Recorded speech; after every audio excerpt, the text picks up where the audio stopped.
On the videos, they reckon you can hand hold this for 1 second and get sharp images. That's tight, isn't it? Well, I thought it might do you good, Jackie. If you can hold it steady for 1 second and get sharp images, it would be, you know, as I say, I haven't tried that yet, but that's what they reckon.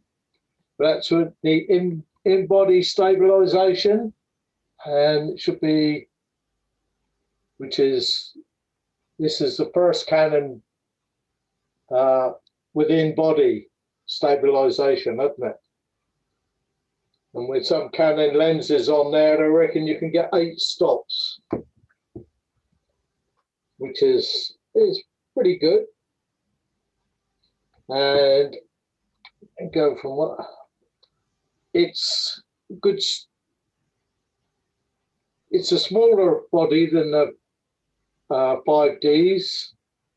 The left-hand side is smaller, and I've got a 3-legged thing on here, which is I use quite a bit as a grip as well as on the tripod. And it's got it's weatherproof body, which is good for me for when I go in the river again. Which, you know, I shan't let it put me off, but that's what it takes. So that's good. It's got an absolute massive dials and customization. You can customize all sorts. I did. Last night I set this dual pixel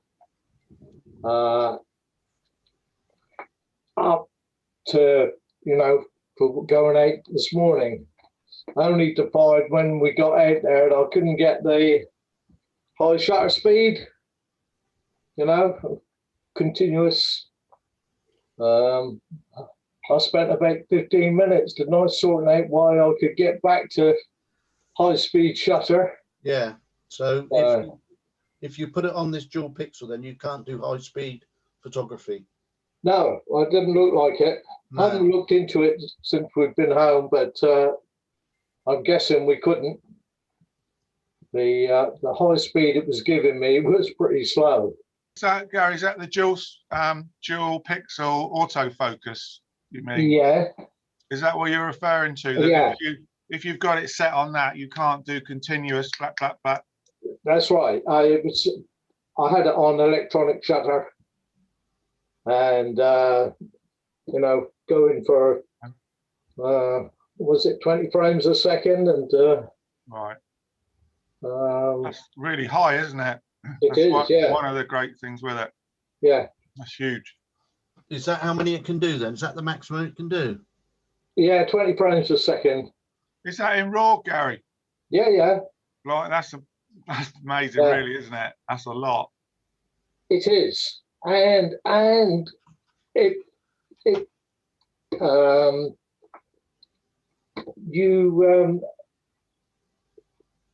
you can more or less go, I don't know how many frames I was taking, and you don't hit the buffer. It processes them as fast as it does taking them. You know, so Gary, do you need, just on that, I read somewhere that you've got to have quite a special SD card or even compact flash. Is that true, or can you use, you know, ones you used to use in your 5DS, or you know? No, I don't know. It's an SD card, but it's the latest version, and it's read, was it 1700 megabytes per second there? Okay. So you need the card if you're gonna do that sort of photography. Then you do need the fast, and they are quite expensive, the fast cards, and That's a subtle way of putting it. I thought they were bloody expensive, actually. Yeah. Well, Well, it's the got one CF SD card. Express cards are very expensive. You know, the SD cards are just expensive. Has it got a twin slot, Gary, or is it? Twin slot, yeah. SD card and CF Express. CF Express, yes. some of the larger ones are £400 and £500. The SD card is what, 90, 100 and something? Well, a positive giveaway. Yeah, positive giveaway. Yeah. They'll get cheaper over time. So they're not cheap. What capacity was it? Sorry? What capacity is it? Well, the one I've got is only 64 gigabytes. And how many pictures can you get on that, do you know? Yeah, 1,200, I think. Oh, right. That's not too bad, is it? Not Well, if you put it down, is it? I've got two cards, it's two 64 gigabyte cards, and I can, when there's lots of birds, say at Dennywood, I can fill them up in about 2 hours. Right. Wow. And I come back with, and it's all very well. You can take them fast enough, but it takes a hell of a lot of time to sort them out and sort the rubbish out, and you know, needs a lot of time to sort them out. And has it got hasn't it got a very special eye focus system even for wildlife, Gary? Is that right? Can it track, you know, birds at speed type thing? Up until this morning, what I had was I was using three buttons. Using the button on the front half press to activate, and then on the AF on button for tracking or for locking on for focusing, and then I used the third button for tracking, eye tracking. But now today, well, all I did was have the AF on button set up for eye tracking. So I went from one straight to eye tracking. And I did find that a little bit more difficult to actually get it to focus where I wanted it. But once I got it focused, it really locked on. Even when the bird turned round, it stayed on the bird. Wow. And when it turned round, and you could see it's maybe the side of its face or all the way around, it went straight onto the eye. So that's brilliant. That's amazing bit of tech, isn't it? Yeah. So I haven't used it on people yet, but certainly for the birds, the eye tracking is great. Yeah. Is that one of the main things that you've been impressed with, moving on from the traditional? Yeah, well, I'm damned impressed with the whole lot. There's two things that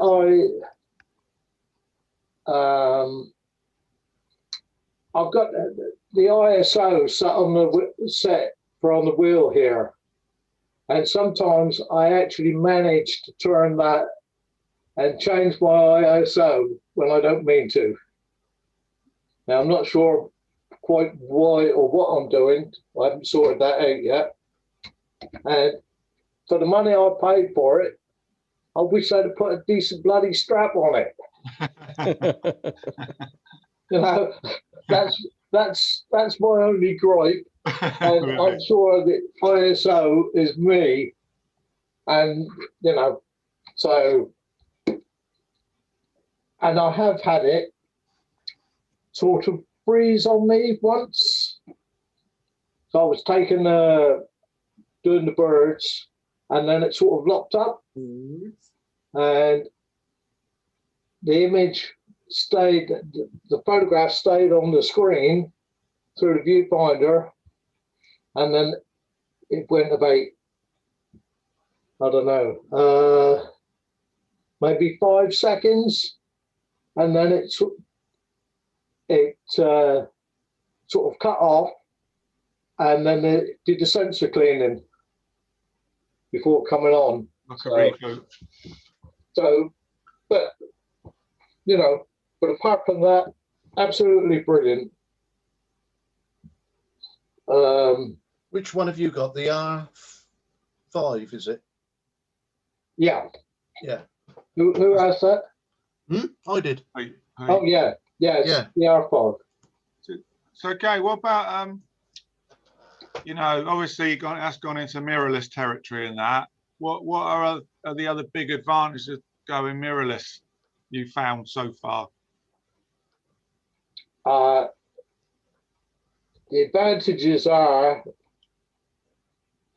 the tracking, you know, eye tracking.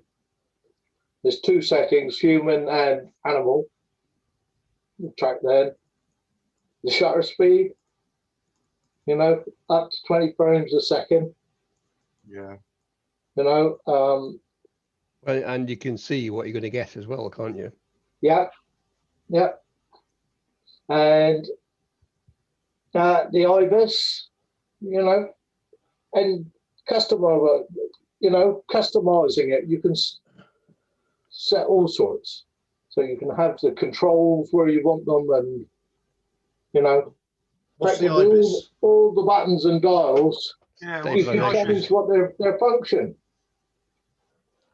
What's this Well- IBIS all about? There's Fuji got this IBIS as well, isn't it? And what does that allow you to do? It's Is it, in-body stabilization. Oh, right. Yeah. Okay. Instead of having Canon always had their stabilization on the lens, haven't they? Yeah. You've got your, you know, one of the buttons on here, and now the lens stabilization works with the in-body stabilization.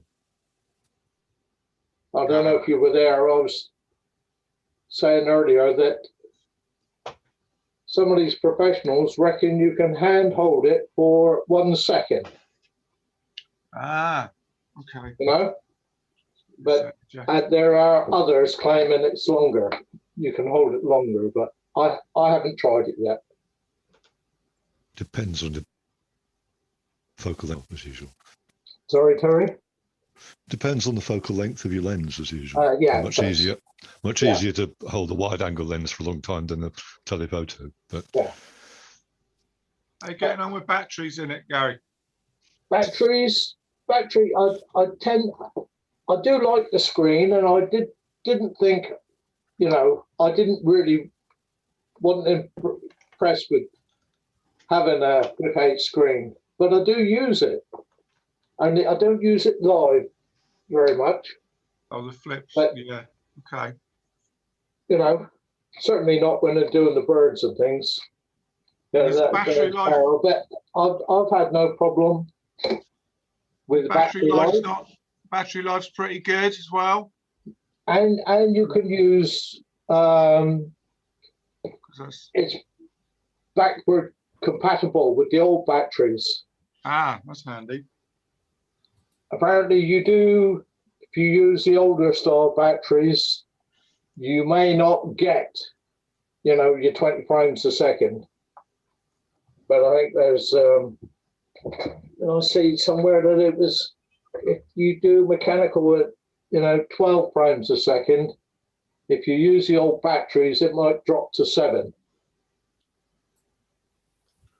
But, Obviously it obviously comes with a battery though. Oh yeah. Yeah. Well, yeah. I Yeah. guess no more EFS lenses, no more EF. It's all RF now. Yeah, but I've got an EF. I'm using EF lenses, Just not the RF. You have the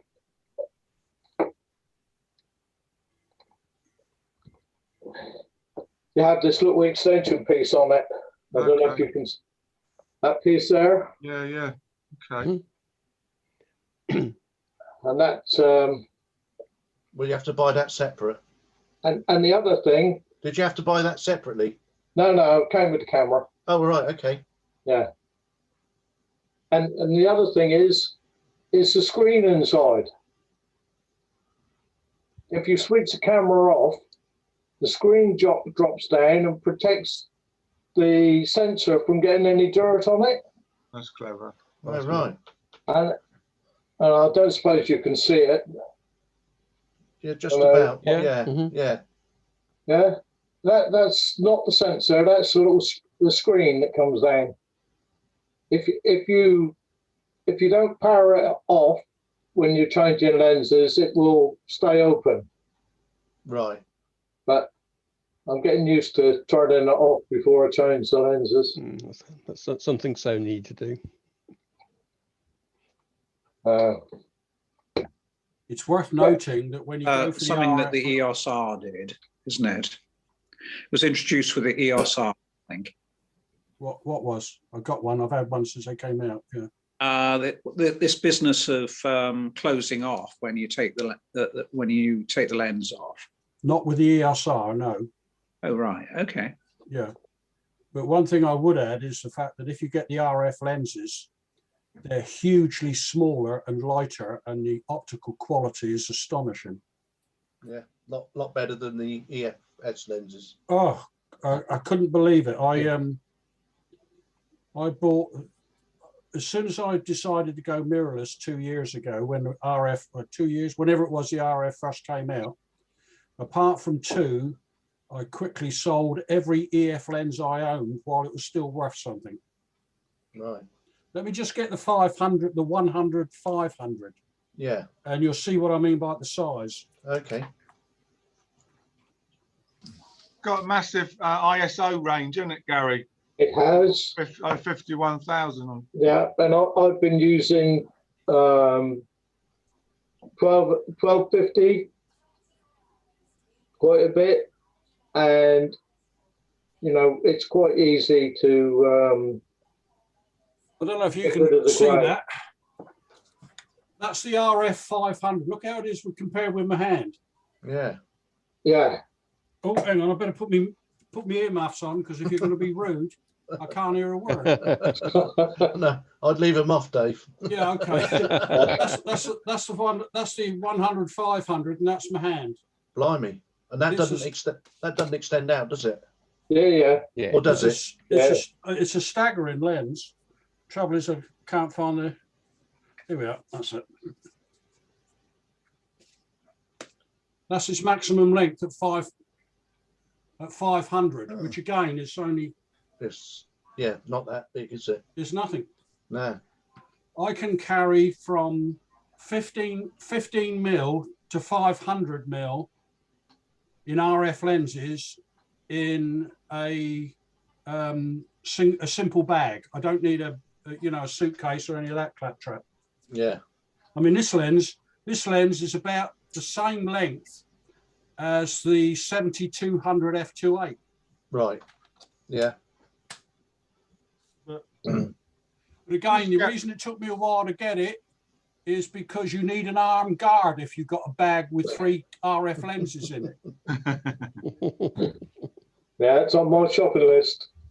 Which one did you want, Gary? The 100, 500. Did you want to try it? That was yes. Yeah, I think that was yes. He went all incoherent there for a minute. Yeah. There. I wasn't quite sure what he was saying. Might not get it back. What he meant, Dave, was, yeah, could I borrow it, but could Peter carry it for me because I keep falling over. Apart from its diameter, it'll actually go. If you've got a poacher's coat, it'll actually go in the pocket. But there you are. I think they're absolutely fantastic. I wouldn't. There's no way in a million years I'd go back to a mechanical shutter. And you can run them completely. I don't know if you tried that, Gary. Have you actually run it completely silent as well? Yeah. If you're in electronic with the electronic shutter, the noise that you get is just there, a bit Yeah. like just so you know that the shutter's fired. Oh, so you can turn the shutter sound off altogether. Completely silent. When you're in electronic shutter. Yeah, yeah, you're just completely silent. Yeah. And the electronic viewfinder is amazing in low light. Can you imagine also as a, you know, I've got a friend who's interested in, that's why I'm asking lots of questions, Gary, because a friend of mine's a wedding photographer and he's had 5Ds for, you know, all his career, and he's thinking of swapping to an R5 or R6. And of course, that's one of the amazing features, isn't it? If you're in a wedding, Yeah. you know, to be able to go around silent while they're doing things or speeches or whatever. But it's also got, I know you may not use it much, Gary, but it's got, I think it's the only camera with an 8K video quality. Yeah. I mean, it's just crazy. I mean, 5K is like the new thing coming out, let alone 8K. Be really interesting to see what it looks like. Yeah, it looks very good, but I don't know, it's getting a computer to process it. Yeah, you need to buy a new computer. Yeah. So I haven't used it for any video, apart from when I knocked the button and it was on video. But it's got nearly 6,000 focus points on the screen. Have you found that? Have you noticed a difference with that? That's only in DPath. Yes. Yeah. But I use, because it's on the joystick up here. When I'm using it, I've got my button on the AF there, and right next to it is a joystick, and I use the joystick to select where I want to focus on. And you got back button. Are you back button focusing as well? Yeah, back button focus. Perfect. Swap it over with your thumb. Perfect. Yeah, when I'm out with the birds, when the bird, you know, it might be pointing to the right, facing to the right, I'll take the focus and point over to the left, so that it's got space to fly when it flies. Yeah. Yeah, give it more room on the screen, and I'm constantly, you know, trying different things and try and find ways to improve things. And I think I did the right thing by doing the eye tracking on the AF on button. I was quite pleased with that.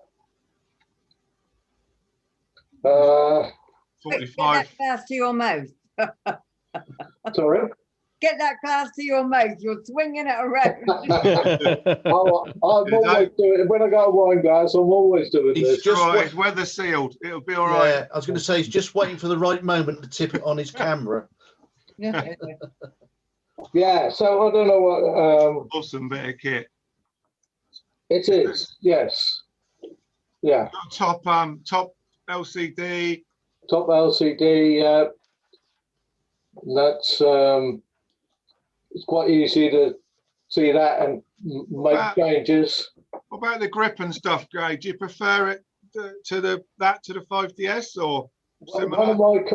One of my concerns was, although the right hand grip is quite good, there's very little on the left hand side.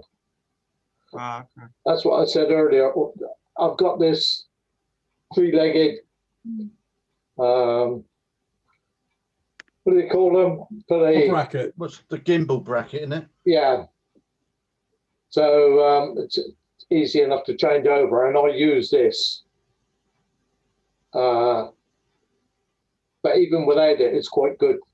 You know, get your hand under the barrel of the lens, and yeah, that was one of my little concerns before I bought it, because I do like a big camera. I look something I know I've got on my hands, you know. You're a man who likes to keep your hands full. Yeah. Keep it straight, boys. Keep it straight. I just said what he said. We've got about 4 or 5 people in the camera club, I think, who've got mirrorless cameras. Might be more than that now. Number is growing, and quite a number of people on the call have got mirrorless cameras. I'm interested, I'm thinking of switching, and I'm just interested to know what people see as the main advantages and what they see as the main disadvantages. Well, for me, the big advantage is that I can see what I'm going to be getting.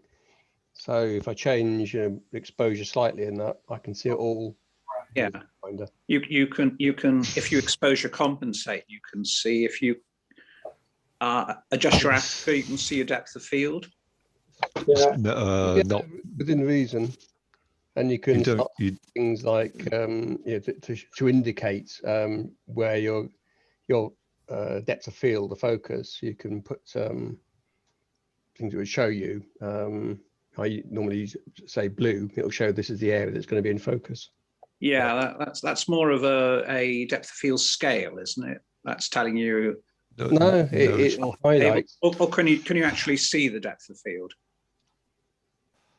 It'll show you. It'll highlight in blue or red or whichever green color you choose. It's called focus peaking. Yeah, basically. Because it's looking at a live picture, it detects sharp edges and colors and blue. So if you're not focused sharply, you've got just blurred edges, and it doesn't make them blue. Right. So, but it also color you can, codes what you see to tell you what's in focus. But that's only in manual focus. It outlines a sharp edge. It outlines a sharp edges. So yeah, if you and that's at the aperture your lens is at the moment. So yes, if you're looking at something diagonally, you'll see a band in focus, and if you manual focus, as you tweak the lens, the band will move backwards and forwards in the scene. So that's quite handy. But the other main thing is you can put zebra stripes on, if you like, which is like blinkies before you've taken the shot. So it will actually show you what's going to be overexposed before you've taken the shot. And you can, that's very handy when you're doing exposure compensation, because you just wind it down slightly till you've lost the zebra stripes. It's also really good for video as well, to show you what's going to be blown out. Yeah, and you can have a histogram in the viewfinder. Yep. You get a histogram. You've actually got I mean, it's like having live view on all the time, but you get that in the EVF, so you can look in the EVF and see things in sunlight. When you can't see the back of your camera in sunlight, you can look in the EVF and see the same thing in higher resolution on a lot of the cameras as well. Like Panasonic's a lot more resolution in the EVF than on the back of the camera. So that's actually a big advantage, to be able to see what if you're chimping on a bright day, you just can't see the back of the camera, can you? So no. So who here has got mirrorless cameras then? I've got one. Me. It's on my birthday list. Well, actually, I've got 2. Sorry about that. That's all right. I've got 2 as well. Has anybody got 3? I've got, yes. Yeah, I've got 3. Terry. You've got 3. Any advance on 3? Oh, I've got mirrorless envy now. I've got 0. And they say the country's hard though. So what do we all think then, one at a time, that who's got mirrorless? Roy, maybe you first. Well, I think they're fantastic. I've got a Fuji, and I don't know that anybody else in the club has got one. Did we let you join with that then? Sorry? Did we let you join with that? Yeah. Oh, right. What one's yours, Roy? XT3 or 4 you've got? I've got an XT1 and an XT3. I changed over from Canon. I was Canon, you was either Canon or Nikon, weren't you? And I changed over. The biggest driver for me really was smaller and lighter weight. I got fed up with. I mean, I've got big hands. I'm like Gary. I was used to a big camera, but as you get older, you don't want to top this weight around, especially with all the lenses and all the rest of it. So I found that the XT1 that I started off was a lot lighter. Because it's mirrorless, you haven't got a mirror. So because you haven't got a mirror, the lens can sit closer into the body. To Dave's point, makes the lenses smaller. I can see no advantage really in doing what Gary's done and keeping his old lenses with an adapter, because you're just putting the size back on it again. Yeah, just a minute, Roy. It's temporary. Yeah, yeah, You have to save the pennies first. I don't doubt that. But that's what I found the big advantage. And because you've not got a mirror, every time you take a picture, the mirror clunks up and back down again. So that slows it down, doesn't it? So without that, as you already discussed, you know, you get a faster burst rate and all that sort of thing. And for me, I mean, the Fuji quality I've found is fantastic. I've got 100, you know, 100 to 400 with a 1.4 times converter. I sent Keith a picture. I took a picture of a squirrel. It was the first picture I'd actually taken, and this thing's got 6 stops of stabilization in it. And, I forget what the exposure was, Keith. Can you remember what the details were? Oh, well, that might have been a second, mightn't it? It was quite a long exposure. Yeah, it was full out to it with the extender on it. So it was 640 millimeters, you know, times the 1.6 crop factor. And I couldn't, it was fantastic. I couldn't believe it. Yeah, I just rave. I think they're great. The only thing that really foxes me is because it's smaller and it's got lots of buttons on it. I mean, it looks like a real camera, you know, with all the buttons on the top and all that. I find it very easy to touch things and alter things that I don't know that I'm doing. And of course, as you get older, you get a bit fuddled brain and all the rest of it. But the thing that foxed me most was I came to the studio evening and with the lights on, it fooled the viewfinder, and I had to do a setting in the menu. You can overcome it. You can set it to work with lights, but I didn't know how to do it at the time, so I wasted an evening of not being able to take a picture. Some of you might remember that, but anyway, that's enough for me. I think they're fantastic. Yeah, good. Well, what Gary didn't point out, he will be getting some new lenses once lockdown's finished. At the moment, the security at home is too much. He can't get it. He can't get it past security. Oh, I see. She's always there. What do you use, Gary? PayPal? Just remortgage, don't you, Gary? No, he uses one of his offshore bank accounts. But if you get them from HDEW, they're Japanese imports. They give a 1 or 2 year warranty, and once a lens is over a year old, you still have to, or once the warranty runs out, you still have to pay for the servicing. Canon UK, wherever it come from in the world, but you do save 20% if you get them from HDEW. Yeah, that might be changing. There's a couple of, well, there's one called the Global Central and Toby deals, which I think were the same company. They come from Hong Kong or China, not Japan, but and they've stopped trading in the UK because I think basically that 20% was mostly some kind of VAT fiddle importing through other European countries. It may well stop, but up until recently, you could get, and I don't know what it's like today. You're quite right, yeah. Yeah, I mean, I bought most of my lenses, most not the cameras, but most of the lenses I've bought from sort of grey Hong Kong suppliers. Yeah. Well, you know. HDEW haven't had any 100, 500 lenses in stock. That's only because, like the R5, which you bought, there's so few on the market, they can't get, you know, there's the supply in general of the R5 when you bought it. Yeah. You put your name down, and then 3 months later, they'd phone you up and say, we've got yours in. Do you want it? And you nearly rip their hands off where you put shed loads of money in their hands. Yeah, quite right. And which is what I did with the 100, 500, I have to say, yeah. John, how are you getting? What I would say is, yeah, it's brilliant. I did wonder about the mirrorless, you know, certainly with this one, there's no problem, you know, you know, when you're taking them so fast, you know, you only pick out the odd one, you know, but yeah, I've had no problem with the mirrorless. I think it's great as well.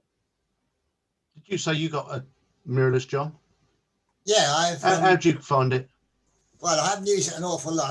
I've had it about 1.5 years now, and what have you got? It's a Sony A7 II. Well, since I bought that one, there's about 6 different on the market. The body of the camera seems to be much smaller than what Gary's is. It looks smaller than me. I don't know if you can see that. The body's smaller, I think. Yeah. It does most of the things that Gary said, but I'm not that technical, so I don't use half of them, I'm afraid. That camera, to be honest, is a bit too complicated for me. But yeah, the results are okay. It is lighter. I'd rather tend to buy these unusual lenses like Samyang and things like that, and I get some results which are okay for me. I'm not saying they'd be good enough for Gary, but they're okay for me. I would recommend anybody to get it. I mean, the body on its own, of course, it's extremely light because you have to put a lens on it, and the lens adds the weight, doesn't it? Yeah. No, they're very good. Yeah. Oh, right. Who else? Dave Murphy? You got one of them, or 2? Well, I've had the R6, sorry, the EOS R since it came out. I had one of the. I've been sitting around for ages till one turned up.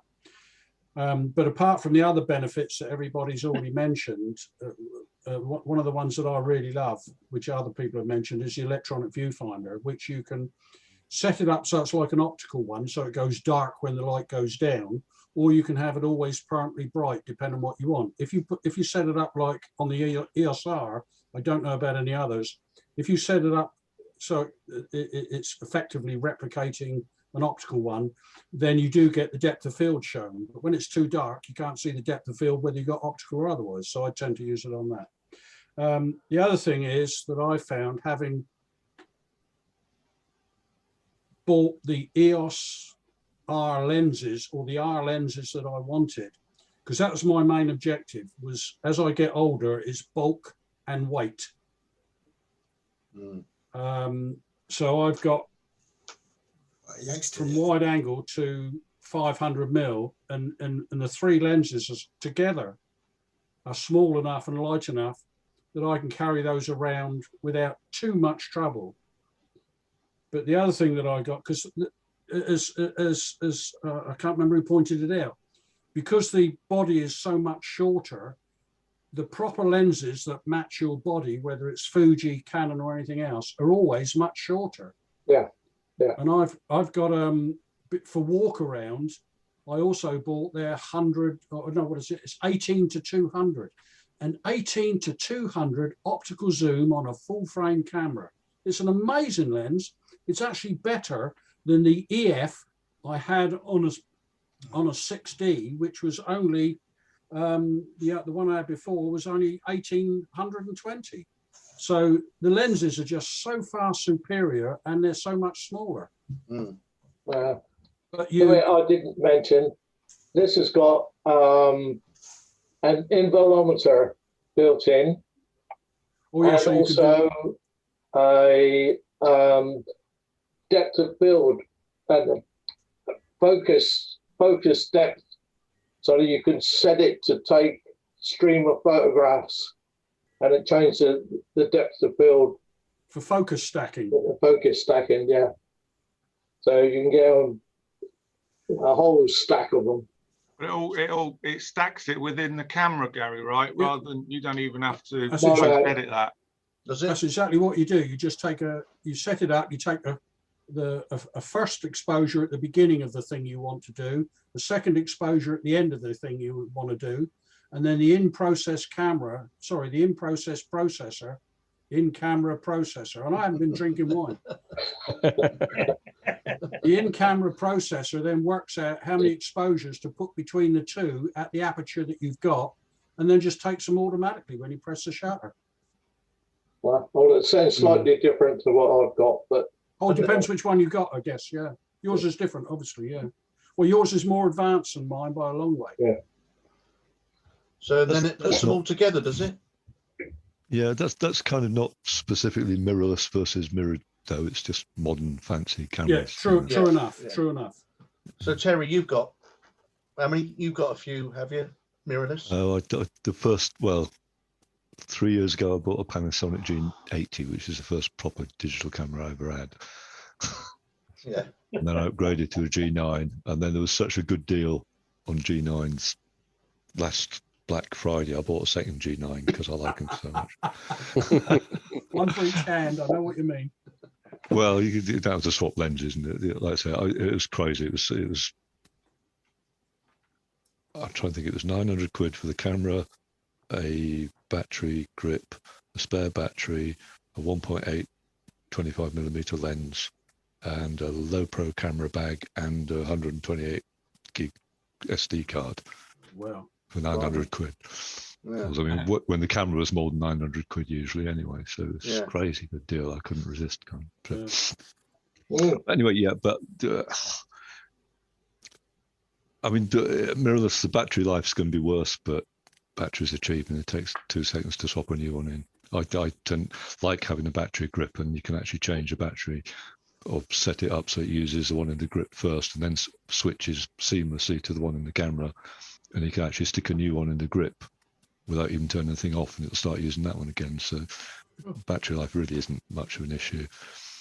And the Panasonics don't have, I've only got depth from defocus or whatever, contrast detection focus, which works fine for stills. It's not so good for tracking. And I think that's possibly a downside of the mirrorless stuff, is some of the ones with proper focus sensors that go through half mirrors or whatever are better at, faster at tracking things. And apart from that, I don't. Some people say they like the optical viewfinder, and they say they can see things better in it. I find that hard to believe, really. Yeah, I mean, to be honest, you can kind of see in the dark with the EVFs if you've got a big lens. And the frame rate may slow down when it's dark, but it's pretty quick when it's bright.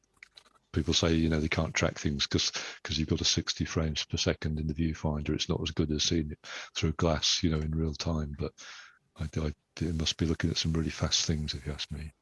Yeah. I can't think of really any other downsides.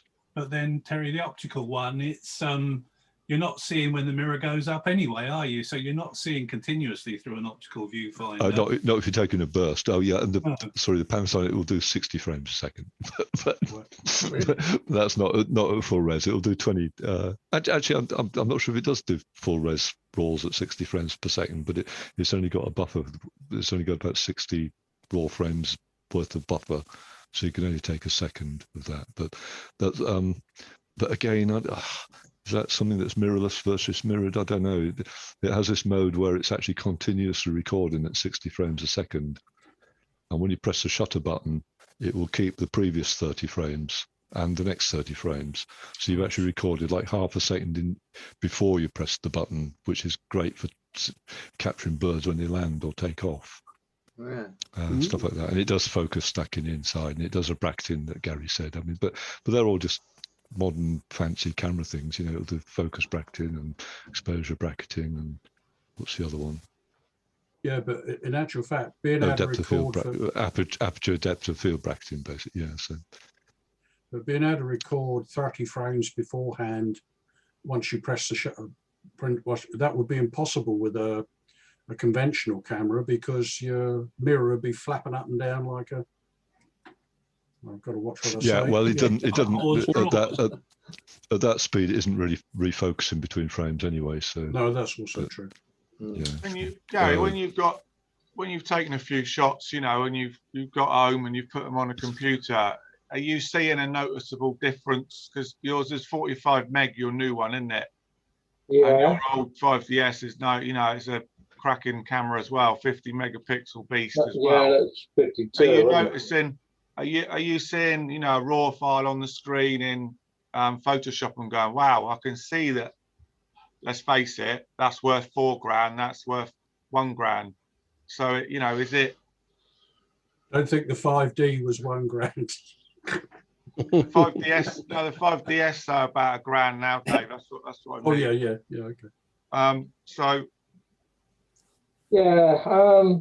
I suppose this, as you play around with it and try different things, no, but you're more likely to get more shots, I guess, within the time slot you've got. Yeah. Did I see? Shall I show the latecomer at some of those? Yeah, show them, yeah. He's now in a position, Ray, to take much worse photos a lot quicker. I think the thing, Ray, is only a second quicker. I think the thing, Ray, is that megapixels isn't everything. I mean, there's a definite limit that you run into physics, and putting more megapixels in doesn't get you any better quality. In fact, it can get you worse quality. Yeah. Right. So I'm assuming you can see that. Yeah, that's good. Yes, yeah. Well, there's a nuthatch and a robin. And this is a C3 CR3 format, isn't it? That only raw. No, this is full raw images. These are raw images. Yeah. They're not processed. I haven't done anything at all with them. These are as they came out of the camera this morning. Yeah. Yeah, just wondering because they talk about the CR3, but this new type of Canon file that's not a CR2 file. Yeah, C-roll.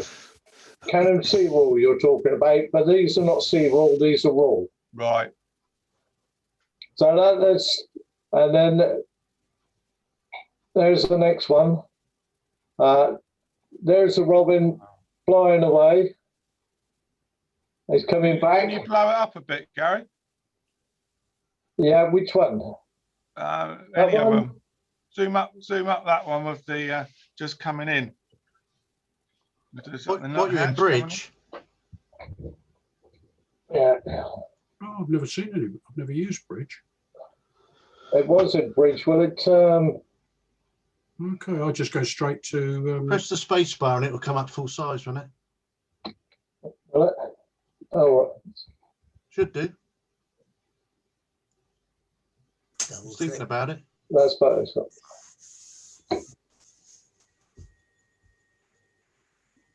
I'm going to have to disappear in about 5 minutes, but I've had a chat with. I'm not interrupting, but I'm just asking. Yeah. I've had a chat with Pete Whelan, who's got the Kingfisher stroke owl sanctuary. He's also said at the moment he's got a lot of wild kestrels. Ooh, yeah, that was my sentiment as well. Cool. He sent me an email because I know the guy from his garage. I didn't know he was a photographer, but he sent me an email with what he's got, but he won't give me a price until he's got an idea. And I said, based on our conversations, there were people who we'd like to sort of book a day, but different people in the morning and the afternoon. He said he can accommodate most things, but he got to have some idea of numbers. I'll tell you, and it's better in the sort of early evening. But as an illustration, I was there for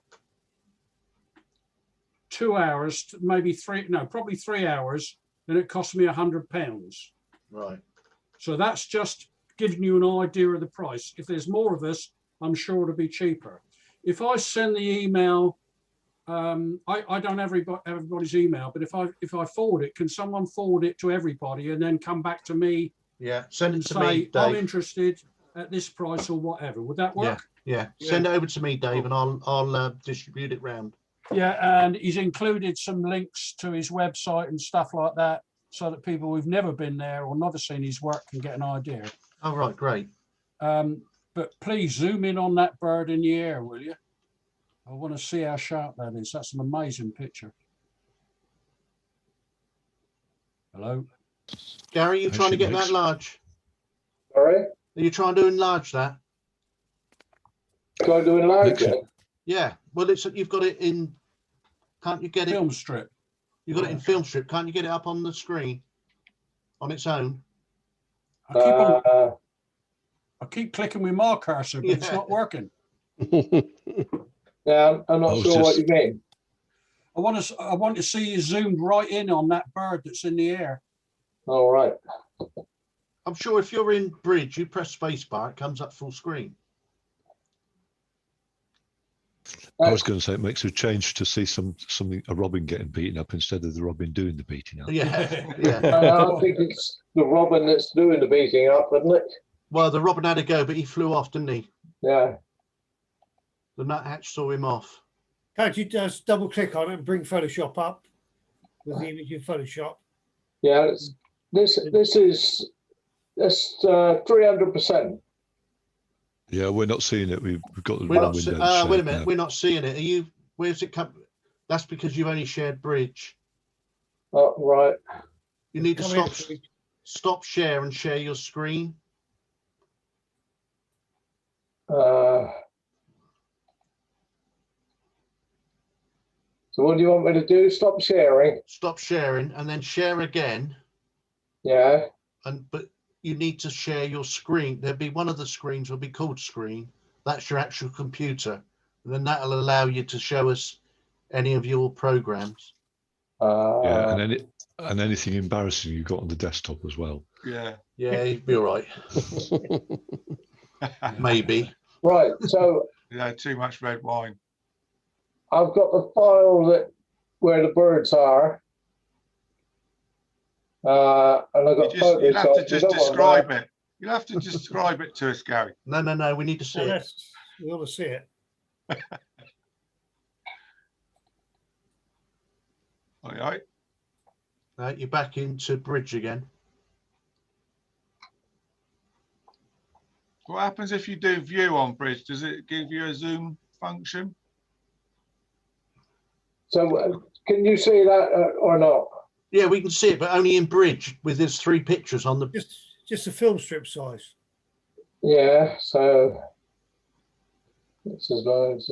You need to come. You need to share your screen, not bridge. When you do the share, when you disconnect that share.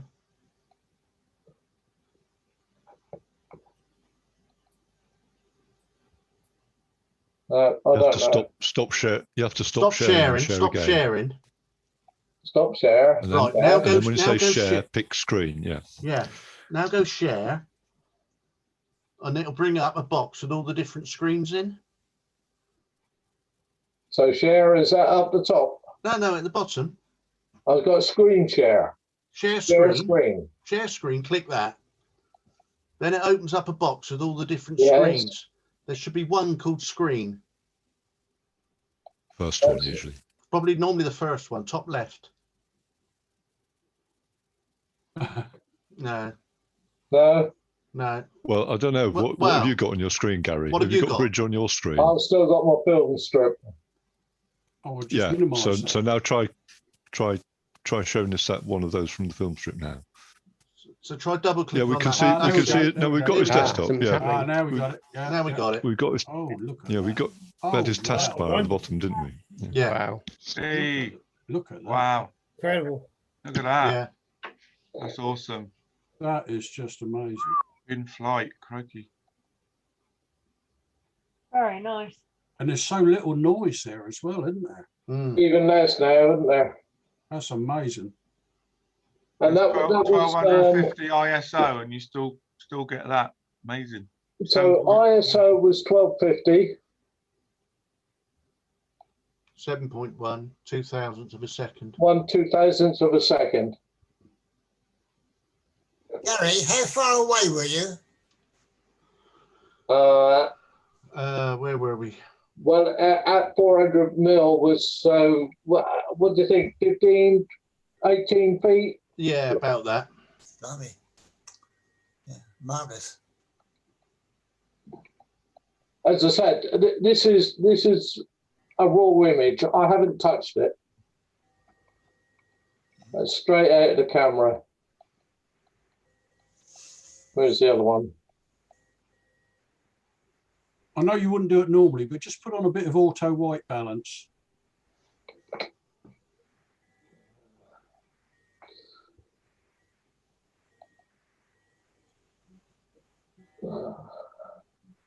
Auto up the top, I think it is. Yeah. Where it says as shot. Instead of as shot, pick auto. Oh, well, that's auto everything. Yeah. So that's got. Then go down to where it says white, where it says as shot. Up. There. Up a bit. That's it. As shot. Oh, look at that. Now zoom out a bit.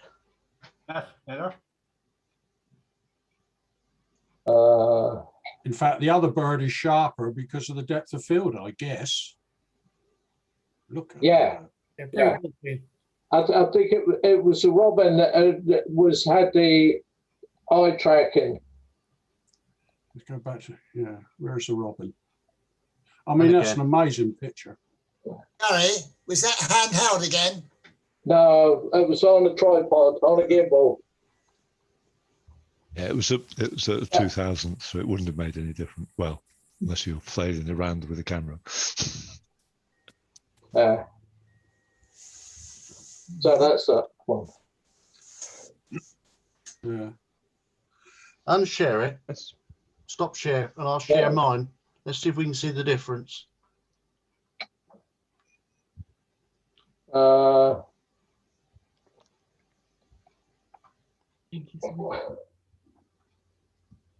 I've got to disappear now, guys. I'll forward that email reference, the kestrels and etc. Brilliant. Yeah. Okay. Thank Thank you. you. That's great. See you later, guys. All right. Bye. Can you see that? Yeah. Yeah. Yep. So I took that with me 5D. Yeah. That's the same. That's the same. Same. Exactly the same time. Same squabble. Eh? Same squabble. Yeah. So zoom right in on the robin. Yeah, not quite as good, is it? Not quite as sharp, is it? No. And that's. I think that was the same. 2000 7.1. Probably a bit sharp. It's a bit sharper on that one. Yeah. Yeah, I think it's just difference in focus, isn't it? A little Yeah. bit. What aperture was it? 7.1. Okay. How about your ISO, Pete? What ISO were you on? Oh, 640.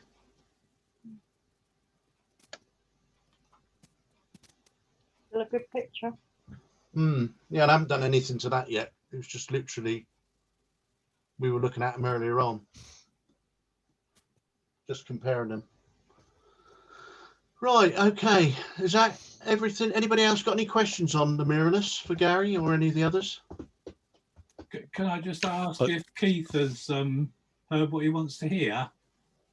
Yes, I think so. Yeah. Yeah. Yeah, and if we can get together, Keith, before you buy one, you can have a play if you wish. That's very kind. Thanks. I'm inundated with offers actually since I've expressed an interest. Yeah. But, if you want to meet us at the forest sometime and have a go, that'd be. I don't think I'd be able to afford yours, so I'd just be playing. Not many people can. I was just going to say the dual pixel mode thing I looked at, and it's not specifically about focusing, although possibly that's one of the differences in mirrorless is when you've got a mirror.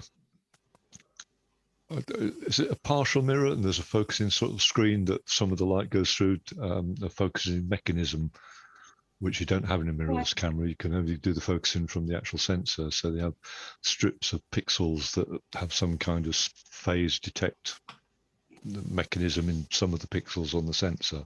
So that might be what dual pixel is. But when you actually set it in dual pixel mode, apparently each of those 50 million pixels or whatever it is split in two. And the raw file contains an image from both the halves of the pixel. And that lets you do some things like in post-processing. So the raw files are probably twice as big in this split pixel mode or dual pixel mode. And that's why. Yeah, that's probably why you can't use it on high speed. Well, if the files are twice as big and it has to read twice as much from the sensor, it would slow it. Yeah, that's probably why it's slowed down. But I think they can, because these split pixels or pixels being in half, are something to do with the focusing. If they look between them, they can detect the depth of field of not depth of field, but the distance that part of the image is from the camera. So they get a depth map by analyzing the two pixels. And so they can do things like, phones do it nowadays. They're blurring backgrounds because they know the background is further away than the portrait you're taking and stuff like that. So dual pixel mode is a weird thing that produces different raw files. slower. Yeah. From what I read. Right. Okay. Well, what I've got, I think I've got a video. I've purchased 48 videos from National Geographic, all about photography. Some of them are fundamentals and the others are masters of photography. So this one's about 35 minutes. I think we've got time to watch that if you want. Peter, I'll have to go, I'm afraid. Yeah. All right, John. All right. Yeah, good Yeah, night, okay. everybody. Bye. I've got to shoot, guys, as well. Yeah, But John. you're recording it, Pete, aren't you? Well, I mate? am. Or I can show it another week if you want. What does everybody think? It sounds good. It's just whether Yeah. I guess some might want to watch now and some might want to I'll show it. go for it. Need to watch, but then I've only just arrived, so Hi, Trudy. sorry about that, folks. One in, one out. You join, I'll go. All right, guys. See you soon. Okay. Cheers, Ray. Bye. Bye. So the title is Good, Bad and Magic Light. And I've watched about the first half of it and it seemed quite interesting with a few ideas. So see what you all think. I'll be back in 2 seconds. Okay. Can you see that okay? Yeah. Yeah. Lovely.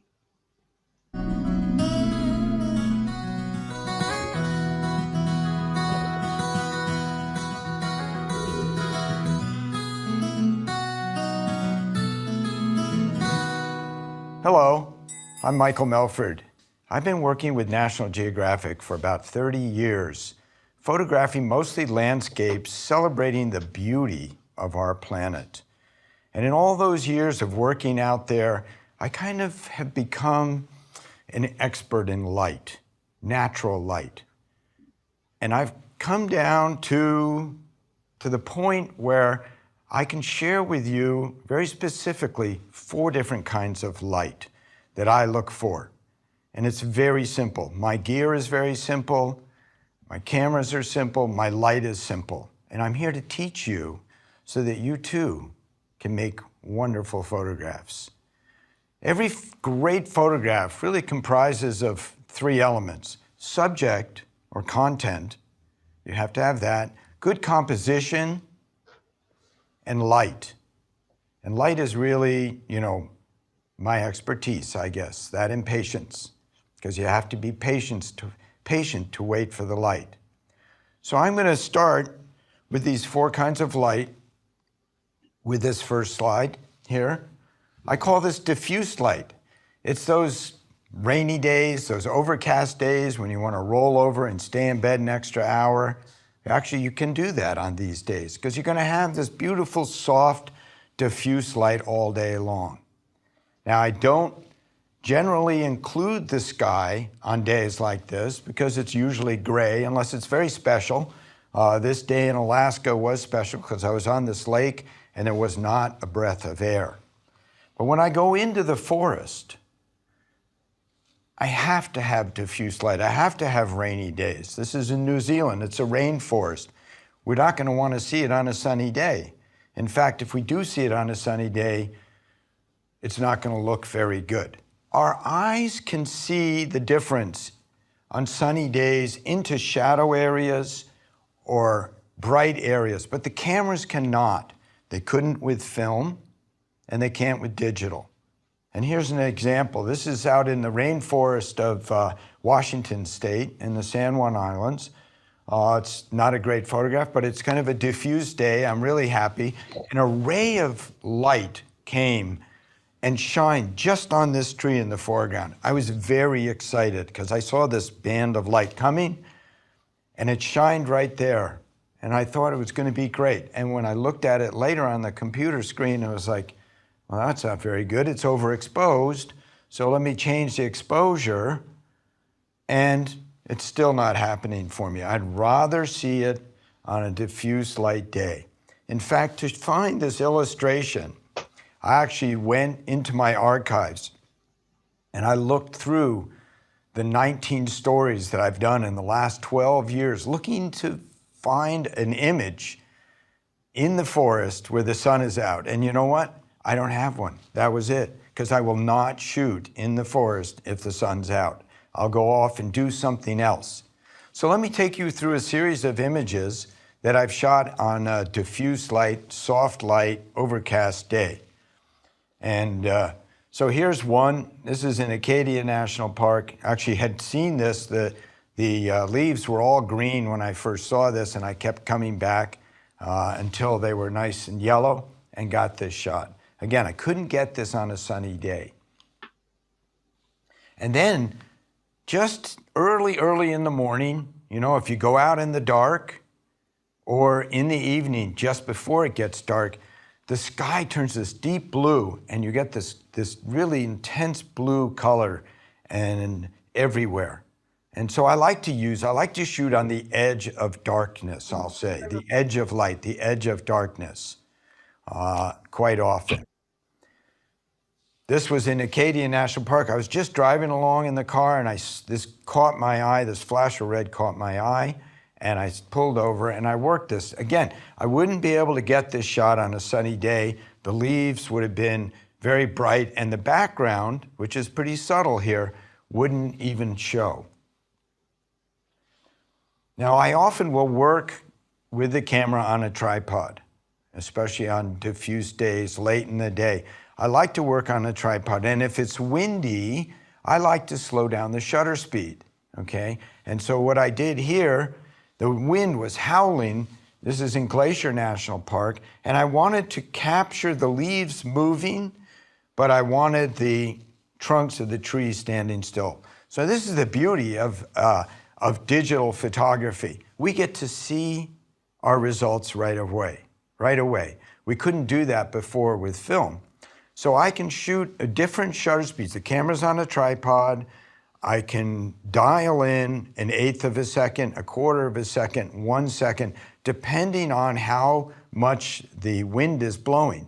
And I did this on this particular day. I changed the shutter speed and let the camera choose the f-stop, corresponding f-stop, until I got the motion that I wanted. I like to do this a lot, okay, on these overcast days. And you can have the colors blend together. This is a red bud and a cherry blossom here down in Delaware. Camera on the tripod, edge of darkness. Things are starting to turn blue now. And I have a very long exposure to blur that water. Slow down the shutter speed and blur the water. Again, the edge of darkness. This was a storm that was clearing in Glacier National Park, and it had just stormed, and then as it's clearing, you have this nice mist forming. And this happens really early in the morning and late in the evening. But after a storm, if you can get out in the darkness, okay, there is a lot of magic that goes on in the morning. It's probably my favorite time after a cup of coffee. Now, this was up in the Adirondacks, okay? I did find one image where I shot and the sun was out. I was scouting here. I had heard about this tree that was growing on this rock. So I went here, look at it in the middle of the day. It's not very interesting. So I waited until it was raining and I came back here and got this shot.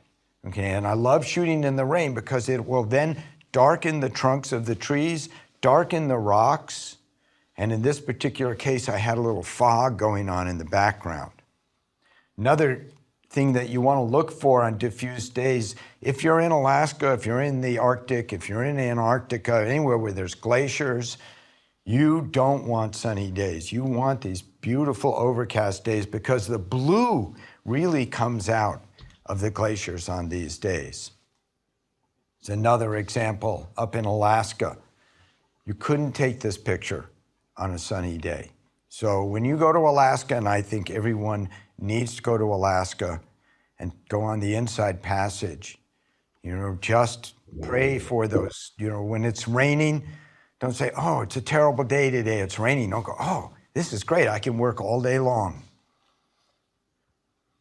And it's great with animals too. This is up again in Alaska. This was, you couldn't do this on a sunny day. You couldn't slow down the shutter speed. Yeah, the camera's on a tripod. And I saw these two bears fighting. And sometimes what I'll do is I'll try and get, you know, freeze the action. But then once I've frozen the action, I look at it and it's like, well, how can I make it a little bit better? How can I when I take a picture, I'll look at it on the screen in the back, the monitor of the camera, the LCD of the camera. How can I make this image better? And often I'll say, let's slow down the shutter speed and see what happens. And in this case, I got this nice shot with these bears going at it with each other.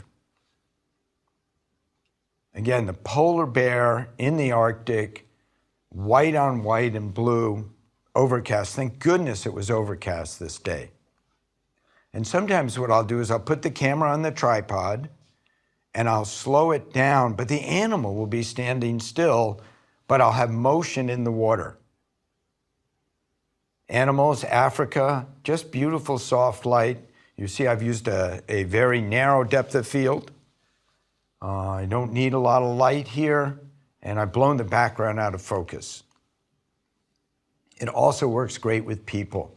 Portraits of animals, portraits of people, you really want to shoot this on an overcast day.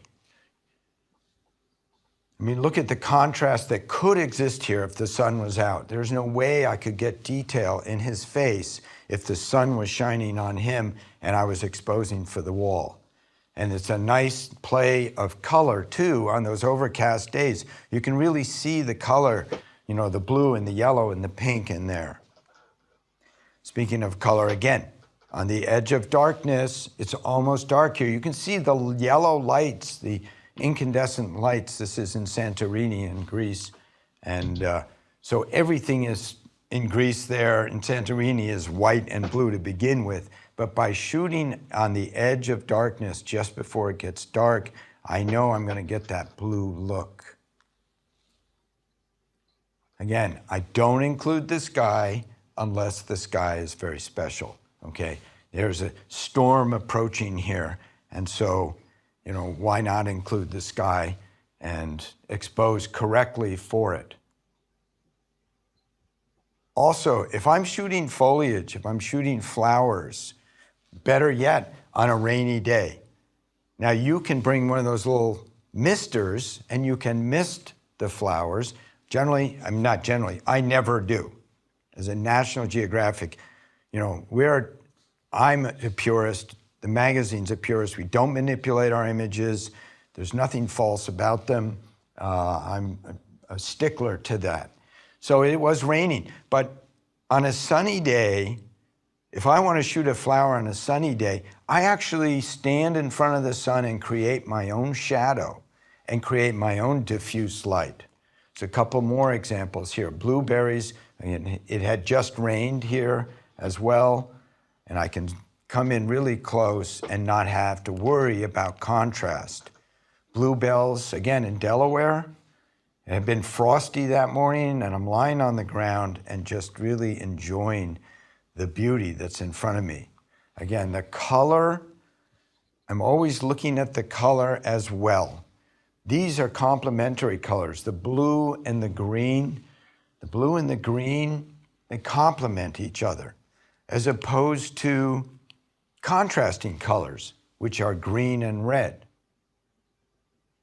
For me, the greatest teacher of color is artwork. I love to go to museums. I encourage you to go to museums. Look at the Impressionists. Look at Van Gogh. Look at what colors he works with. Matisse. Everyone has their own color palette, the way they dress, the things they photograph. You will find yourself, after you shoot a lot, that you will be drawn to a certain kind of light and a certain color palette. Okay, I like the pastels, but I really respond to any colors at all. Again, it was raining here in Acadia National Park. This was right at my feet, okay? If I try and play art director on the, while I'm out shooting, I usually ruin the picture. So after I shot this image, I tried moving one of the leaves. Well, the water went off the leaf and it was no good anymore.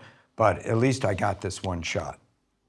Another time, I was actually shooting loons. Again, I was waiting for these loons to show up because it was an overcast day, and I like to shoot the loons, animals on overcast day. And these leaves were just floating by. And it was just, it was perfect because the rain was on the leaves And another example of a beautiful, soft, overcast, lighting day. Fog, I love fog. Okay, whenever it's foggy, I'm like thrilled because it hides a lot of what goes on in the background. It's mysterious, it's diffuse, it's soft. Here's an example of red and blue, probably contrasting colors. They always look good together, red and blue. Generally, if I find something that I really like, I'll stay there and I'll work it and I'll work it and I'll shoot it from here and I'll shoot it from here and I'll shoot it from here. I encourage you to do this as well when you see something you like. In this case, I just saw this one image. It almost worked for me, but it didn't really. I took one picture and kept going. It ended up as a 2-page spread in the magazine. The next kind of light I'd like to talk about is side light. It's on those sunny days, and it can be early in the morning or late in the afternoon when the sun is at a right angle to you, okay? It's not overhead. You have to wait until an hour before sunset, and you can shoot right on through sunset and also on the other end at sunrise. It's side lit, and I'm going to show you a couple of images. What happens is you end up getting this nice detail in the foreground a lot of time by using side lighting. And here you are, we're in Glen Canyon, which is under Lake Powell, and just sand dunes. And it works really great with sand dunes. I'll show you another example. This is in Yemen. The sun is setting here, and I'm getting, again, a little detail in the patterns of the sand, but also getting this mixture of kind of a chiaroscuric effect between brightness and darkness. And another one here in Death Valley. We have the sun is setting at a right angle to me. And notice the sky. See how blue it is? Well, it's blue because I've used a filter, and I only use 2 filters, and I will share them with you, and here's the first one. It's a polarizing filter, and I have it on, I have 3 lenses, and each lens has a polarizing filter on it. It just looks like this, and you have to rotate it. You have to rotate it to see the effect of polarization. And what polarization is it takes that scattered light in the atmosphere and it lines it up. It eliminates that scattered light. And in a case like this picture here, it makes that sky go a deep blue, thereby making the cloud really stand out more. And it's really, I encourage you to try it, get one, and use it specifically with side lighting. This is up in Alaska at Denali National Park, and you can see the sun is the sunrise at a right angle to me. This is in Russia, in Kranatsky, and I am shooting sunrise here. The sun's coming up at a right angle. And I've captured this pink, the first rays of sun. But you don't have to then leave after you've got the shot that you like. Stay with it, stay there. See how light changes. 10, 15 minutes later, the sun turned that mountain that white color. It's side lit, it's still interesting to me. And I like side lighting also when I'm photographing people. People, animals, it all looks good. We talked about diffuse light is beautiful. There's no contrast. But when I'm shooting people, I also like to look for side light. You can't always control the light. Sometimes if I'm shooting a person, I like to take them into the shadow of a building, thereby creating diffuse light. Sometimes you can't do that. You just have to work with the light you have. And in this case, well, the light was beautiful. She just picked up this fish, she kissed it, and she said, "I love these fish." And I couldn't ask her to do it again. It was just a moment that I was lucky enough to capture, to witness and to capture. Side lit. You can see the sun is coming from the left. Same thing here in Hawaii. The sun is coming in from a direct right angle. When you're shooting people and you can control the situation, try and have the sun come across, the light come across onto the other part of their face as well, if possible. Also works great with animals. Okay, I couldn't ask this owl to turn a little bit one way or the other, but by having that right angle of light, that side light, I was able to get this nice image of this owl before he took off. Early in the morning, I had scouted this location in the Adirondacks. I had found a guy who made these guide boats. My original idea, and I encourage you, when you see something, you find a location, kind of pre-visualize an image that you would like to make, okay? In this case, I found this nice location. I found a guy who made these boats. I thought, I want to see somebody up there fly casting, fly fishing at sunrise, standing up in the canoe. So I found a guide, fishing guide. I asked him to meet me here at 5 in the morning. So I carried the boat in, I put it down here. I waited for the guide. He never showed up. What could I do? I put the boat in the water and I took these pictures. Well, I'm really glad the guide didn't show up. It ended up as the cover of a National Geographic Traveler magazine. And I ended up buying the boat. Back to the beach, side lit. Okay, the sun is really low. It hasn't changed color yet. I've polarized it to get that really deep blue in the water.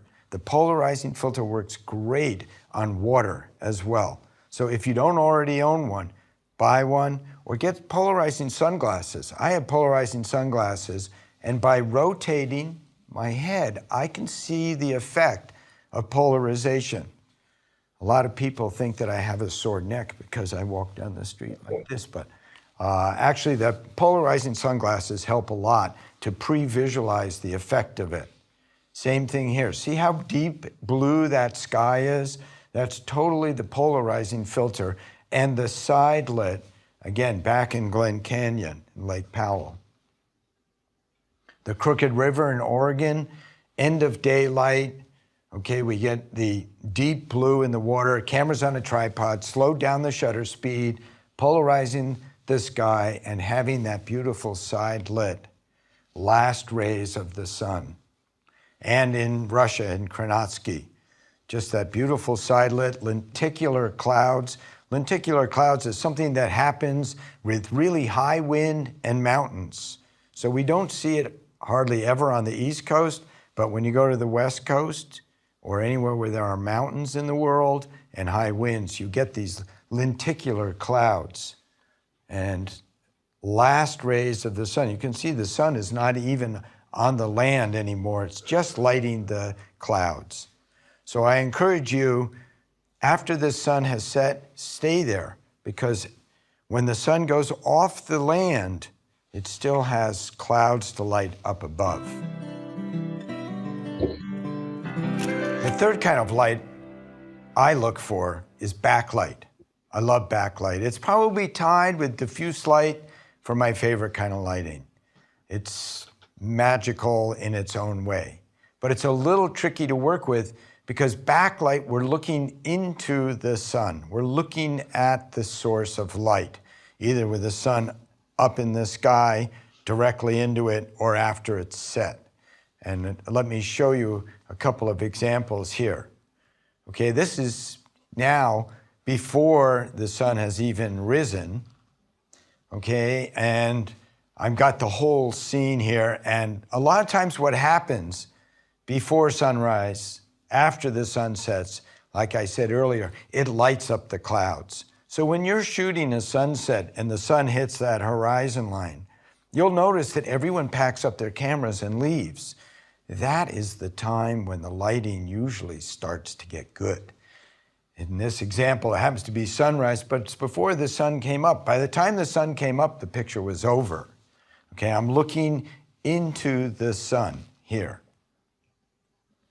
In this case, I'm up really high and I'm looking down. I'm looking into the sun and it is creating these shadows through the fog. This was another example in the Adirondacks where I arrived somewhere in the dark and I had to hike 3 miles up a trail to get to the top of the mountain. So all the time when you're hiking, you're pre-visualizing, you're thinking about what it is you're going to photograph. I had not been to this place. I saw it on a map, but I knew it would be a great place. And at driving here, there was a lot of ground fog, so I thought this could be good. And of course, you have to get there before it starts to get light, because look at this. This is just the first rays of the sun hitting the clouds and bouncing back onto the foreground. Actually, it's not even bouncing back. It's just the first pre-dawn light. Then as the sun kind of comes up, next it will light the clouds a little more and bounce down onto the foreground. And then it comes up a little more. And I've now zoomed in on just the foreground because the sun is now up to the point where it's burning out the clouds. The clouds in the horizon line are just too bright. So I come down and narrow in on the foreground here. I also use backlight, right? The sun is there and I am shooting into the sun and I'm actually shooting the shadows of the trees. That's what's interesting to me. And sometimes I'll include the sun. If the sun is low enough and it's not too bright, we can shoot right into the sun. This is a macro lens. These are like those little dandelion flowers that fly off the seeds. So I'm shooting into the sun here. You can see the sun is right there. Another case of backlighting. The sun is lighting, edge lighting these grasses. Now you have to be careful when you're shooting into the sun, because what you can get is lens flare. And lens flare is when the sun is shining right into your lens, it creates these little spots in the camera. And there's 2 ways around it. Okay, all of the lenses come with lens shades, which are good for general lighting, side lighting, overhead lighting. But when you're shooting right into the sun, it needs a little more help. And what I do is I'll take my hand and I will cover up the sun falling on the front lens element. Okay, you can see it here on my glasses. And I will use my hand here to cover up the light falling on the lens. If you use a tripod, you can actually step out in front of your lens and see, your shadow falling on the lens. But generally, if I'm looking through the camera, I can actually see where the lens flare stops by myself putting my hand in front of the lens, but you don't want to have your hand in the picture. And that's what I've done here. I've stopped the light from coming and hitting my camera because I'm almost looking directly into the sun. Other times when I'm shooting into the sun and I want to avoid lens flare, I will actually hide the sun behind something. Like here, I'm hiding it behind a tree. And when you do that, you can hide the sun behind the tree right here. And if you just move a little bit this way, the sun comes through. And so I'm just moving when I'm shooting this picture. I'm just moving this way and that way just a little bit to get the effect I want. This is another example. I was driving somewhere. I had a picture in mind. I wanted to go shoot at sunrise. But on the way there in the car, this happened. It's before the sun's come up. It lights the clouds. So I found a nice, simple composition, stopped the car and made this shot. Another example of backlighting. You can expose so that things get silhouetted. Here's a fishing boat in Alaska. So you can see the sun is pretty high up. It has these nice God rays, we call them. And so by exposing under a little bit, I get these nice silhouetted images. Same thing here. I waited for the sun to go between the cloud and the building there, and I had just a little bit of sun here making this shot possible. And other times when the sun comes up or goes down, the atmosphere is so moist and dense that you don't get lens flare. You can actually shoot right into the sun, in this case, in Acadia National Park. And another time, foggy, I can shoot right into the sun. I can silhouette my subject so that I end up telling a story of what is going on here. And this one's a deer. And sometimes, depending on what kind of metering you're doing, okay, I'll let the camera do what we call matrix metering. It'll meter the whole scene. Other people like to use spot metering. And then it becomes a little trickier because if you're spot metering on the face of the deer, then the rest of the picture may be a little overexposed. And that's what happens sometimes when you're photographing backlit people or animals. You might have to adjust the exposure, open a little bit, just to get the detail in the deer. This is in Death Valley. Now, another thing about backlighting is sometimes you end up in a situation where the sky is much brighter than the foreground. Again, your eye can see the difference between the highlights and the shadows. But the camera, in general, if you're shooting and the clouds are lit and you have a deep shadow in the foreground, the camera will not see that. In this situation, I use the second filter. I told you about the polarizing filter, and the other filter that I use is a graduated neutral density filter. And what it does is it'll darken any part of the sky or the bottom, whatever. Generally, I use it to darken the sky. In this situation, like here, where the sky is too bright. And what it is just a clear piece of plastic that goes from 2 stops underexposed down to clear. And I just do it to darken the clouds up above so that you can actually be able to record it in the camera without having to do a lot of fancy work later in the software. You can see down here in the lower picture, I actually have used it there because the sky was so bright. This is what my eye saw. I saw this beautiful wave in the foreground at my feet, and I saw a beautiful sky, but the camera didn't record it that way. I needed to use this filter. This is sunrise. The geyser is just steaming, and it's lighting the geyser here, just lighting the steam. It's backlit. The rest of it is silhouette.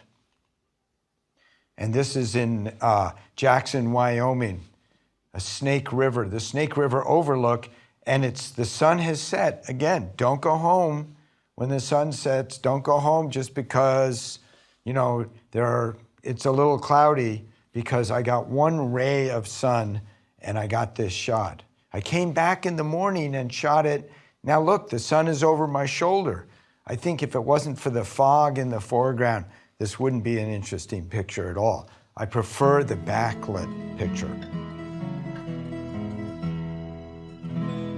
My fourth kind of light that I like or live for is magic light. Magic light for me is on those, so it can happen anytime. When the sun comes through the clouds and puts a spotlight on part of the landscape. I'm going to take you right into this. This is in the Adirondacks. It was kind of an overcast day and the clouds parted and I got a little spotlight on these fall foliage. I was in the Dead Sea in Israel. Jordan is across the way. I was very happily shooting this scene of the salt encrusted rocks and slow shutter speed, and the sun popped underneath the clouds and lit Jordan on the other side. To me, that's magical. The mix of the blue and the orange, it's magical. When the sun is putting a spotlight on part of the landscape and the rest of it is dark, like in the theater, when you're seeing the star go across the theater and he's lit by a spotlight. This is in Alaska. Also in Alaska at Denali National Park. Just part of the landscape is lit up. Another scene here in Alaska. Just the last few rays of the sun came through and just lit up part of my scene. You can't move fast enough when you get magic light. I was very, very lucky here because a glacier actually calved while the sun was just hitting exactly where the glacier calved. And so I like to say sometimes it's better to be lucky than good. But you create your own luck because you have to be ready. You have to anticipate. Okay, I saw this hole in the clouds as the sun was coming up. I knew it was going to light something up. I was ready. Same thing here. You can tell when the sun is going to come through or underneath the clouds. And so you want to, a lot of times I'll set up an image in anticipation of what the light might be. In this case in Alaska, I waited 2 hours as these clouds were moving very quickly across the landscape, and I had this little spot of sun, and it moved over here, and it moved over there, and it moved in different spots. I wanted it to light up my church. 2 hours after there, working there and waiting, it finally lit up. I was thrilled. I got it, and I knew I got it. So then I went down to the church and I got it again. The sun lit up just the church. I was very lucky that day. This is in Acadia National Park. I went here at sunrise. It's kind of overcast and cloudy, but you see there are holes in the clouds. And here's a hole that goes all the way around to where the sun is going to rise. And so I knew that I was going to have about a minute of magical light. And sure enough, I was ready, and I had about 2 minutes of beautiful light. Another time I saw the same thing. There was this band of blue sky all the way in the horizon line. In this particular case, I had not found my image, the image I wanted to make when the sun did pop out, and I ended up with a shadow of myself waving in the picture. So anticipation is a big part of it, seeing it happen. I was driving on the highway down in Lancaster County, and this storm, it had been raining, and the storm was moving out very quickly. And I got off the highway. I wanted to find a barn or something to shoot because I knew it was going to happen. All I found was this tomato field. I set up the shot. I waited. And then I noticed there were 2 girls that were watching me. I called them over. They turned out to be Amish girls. They had picked these tomatoes, and I talked to them for a while until the light got right. I asked them to stand there so I could take their picture, and I got this nice image. So again, it was anticipating the picture, anticipating the light.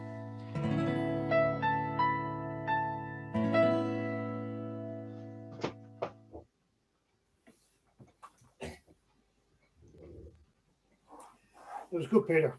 Yeah, I enjoyed that. I think that's inspired us all to get out there, isn't it? Yeah. Very good. Yeah. And what was it called? It was called Good, Bad and Magic Light. I don't think you can get them online, Gary. You have to buy the videos. Oh dear. Yeah. It came through on a magazine. I'll drop you the details. I mean, I got them. I paid £19 for 24 videos. And just download. You can either watch them online or download them onto your computer. Oh, right. Yeah. It deals with all different things. So I thought it was quite interesting. Yeah. Give you a few ideas, doesn't it? Yeah, reminders. Yeah. I thought it was just interesting in what he talked about, taking photos when there was no sun out, when it was all sort of damp weather. Yeah. Might be an idea. Say, probably ought not repost that on YouTube, though, should you? No, probably not. Or I'll have to put a thingy with it. I'll put it so that it's only available for the members.